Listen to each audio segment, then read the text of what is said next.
আসসালামু আলাইকুম। সবাই কেমন আছেন? আশা করি সবাই ভালো আছেন। মায়ের দয়া একরকমের পক্ষ থেকে স্বাগত জানাচ্ছি আমি নাজমুল হোসেন। আজ মূলত ঘাস নিয়ে আলোচনা করব।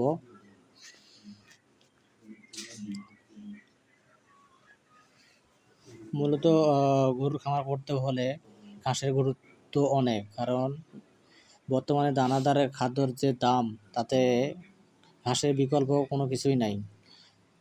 এজন্য ঘাস রোপণ করতে হবে গরুর খামার করতে হলে, কারণ ঘাস না হলে গরুর খামার করে লাভবান হওয়া সম্ভব নয়। মূলত আমার সামনে যে আছে সে হচ্ছে আমার ছোটো ভাই। আমরা নিজেই ঘাস রোপণ করছি, যারা হাইব্রিড ঘাস এবং হাইব্রিড নেপিয়ার ঘাস।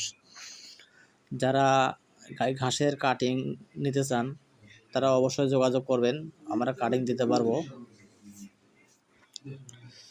এবং ঘাস ছাড়া গরুর খামার করা অসম্ভব, তাই ঘাসের বিকল্প কোনো কিছুই নাই। আগে ঘাস তারপর খামার। ঘাস ছাড়া গরুর খামার করা অসম্ভব। সর্বপ্রথম ঘাস লাগাতেই হবে, ঘাস ছাড়া গরুর খামার করা কোনো ক্রমে সম্ভব নয়। আমার ভিডিওটি ভালো লাগলে সবাই চ্যানেলটি সাবস্ক্রাইব করবেন, মায়ের দোয়া এগ্রো ফার্ম। আর